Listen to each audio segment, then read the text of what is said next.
Kelestin ötkür şamaldın nuzgur O yürekşken Denizden tere Koyaştek roşen O yürekşken Paydın mo nazur, pardın mo eğer O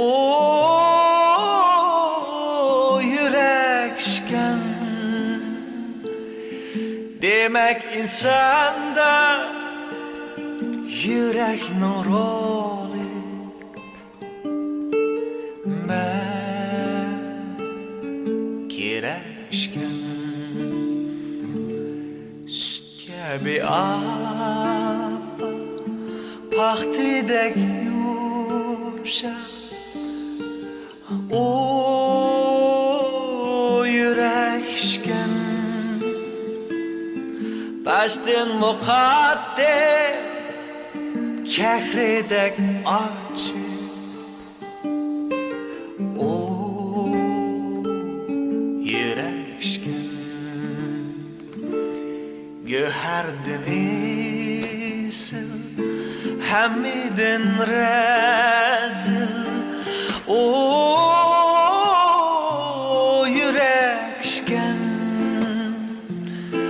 Demek insanda yüreknin türü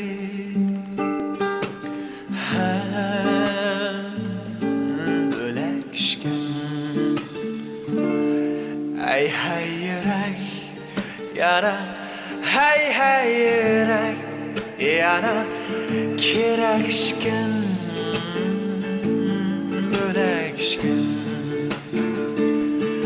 Ey hey yürek yana Hey hey yürek yana Ölekşken Kireşken Hey hey yürek yana bölekşken kireşken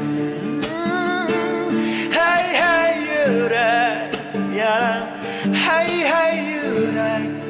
yana bölekşken kireşken Bölekşken ya Kireşken